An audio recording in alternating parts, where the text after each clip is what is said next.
আসন্ন গঙ্গাসাগর মেলা 2026-এর আগে সাগর তটে যুদ্ধকালীন তৎপরতা, সমুদ্রের ভয়ঙ্কর ভাঙন রোধে এবং ক্ষতিগ্রস্ত সমুদ্র বাঁধ ও সি বিচ মেরামতির কাজ শুরু করেছে প্রশাসন। ভাঙন রুখতে বিশেষ উপায়ে মাটি সংগ্রহ করে তা সমুদ্র সৈকতে ফেলার কাজ শুরু হয়েছে। মঙ্গলবার স্বয়ং সরেজমিনে এসে খতিয়ে দেখেন সুন্দরবন উন্নয়ন মন্ত্রী বঙ্কিমচন্দ্র হাজরা। জানুয়ারির 8 তারিখ থেকে পুণ্যার্থীদের জন্য গঙ্গাসাগর মেলার দরজা খুলে যাচ্ছে। লক্ষ লক্ষ তীর্থযাত্রীর নিরাপত্তা নিশ্চিত করাই প্রশাসনের প্রধান লক্ষ্য। নিরাপত্তা, পানীয় জল, স্বাস্থ্য পরিষেবা সহ সমস্ত পরিকাঠামো প্রস্তুত করতে চলেছে জোর কদমে প্রস্তুতি। প্রাকৃতিক বিপর্যয়ের কারণে ভেঙে যাওয়া সমুদ্র বাঁধ দ্রুতই মেরামত করাই এখন প্রশাসনের কাছে অন্যতম প্রধান চ্যালেঞ্জ। মন্ত্রী ও জেলা প্রশাসনের কর্তারা নিয়মিত কাজের তদারকি করছেন। চেষ্টা চলছে, হ্যাঁ, বা বিভিন্ন ড্রেনেজ যেগুলো আছে সেই ড্রেনেজগুলোকে রিএক্সপ্রেশন করে তার থেকে মাটি নিয়ে এটা করা যায় কি না। কারণ সাগরের যেটুকু মাটি মানুষজনেরা দেওয়ার কথা পুকুর কেটে তারা দিয়ে থাকে, সেটা এবছর হয়তো একটু কম হবে। সেই জন্য বিভিন্ন চ্যানেল বা বিভিন্নভাবে বড় বড় যে ড্রেন আছে গ্রামের ভিতরে গঙ্গাসাগর এবং ধবলাটের, সেই সব ড্রেন থেকে মাটি সংগ্রহ করার চেষ্টা হচ্ছে এবং শ্যামাগুড়িতে ড্রেজিং করার পরে যে মাটিটা থাকবে সেখান থেকেও মাটি আসতে পারে। এবং আমাদের যেটা গঙ্গাসাগর সেতু, মুড়িগঙ্গা নদীতে যে সেতু হচ্ছে সেই জায়গা থেকে যে ব্রিজগুলো হয় সেখান থেকে যে মাটি ড্রেজিং করে যে মাটিটা তোলা হয় সেখান থেকেও মাটি এখানে আসার জন্য একটা ব্যবস্থা হয়েছে। আপনাদের আরও বলে থাকি যে বাস স্ট্যান্ডের জন্য এবছর বাস স্ট্যান্ড আমরা 5 নম্বর যে রাস্তা তার অনেক পিছনে রুই চ্যারিটেবল ট্রাস্ট তাদের যে জায়গা ছিল, যে জায়গাগুলো তারা লোকাল লোকেদের তাদের কাছ থেকে বিঘা প্রতি কিছু অর্থ নিয়ে তাদের চাষ করতে দিয়েছে, সেই জায়গাটা আফটার চাষের পরে আমাদের সাথে চুক্তি হয়েছে যে ওইখানে বাস স্ট্যান্ডটা ওইখানে চলে যাচ্ছে।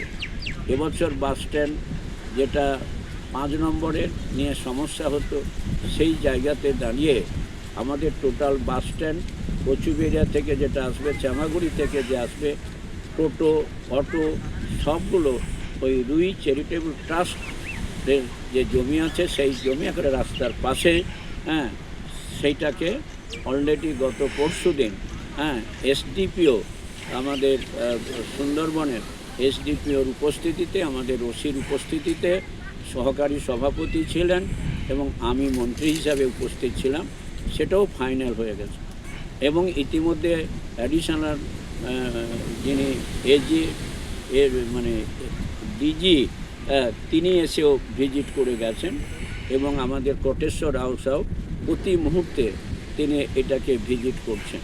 কারণ 2026 এই গঙ্গাসাগর মেলা যাতে অত্যন্ত নিখুঁতভাবে হয়, কারণ আপনারা জানেন সামনে বিধানসভা নির্বাচন আছে, তাই বিধানসভা নির্বাচনকে লক্ষ্য করে যাতে কোনোভাবে কোনো মানুষের কোনো অসুবিধে না হয়।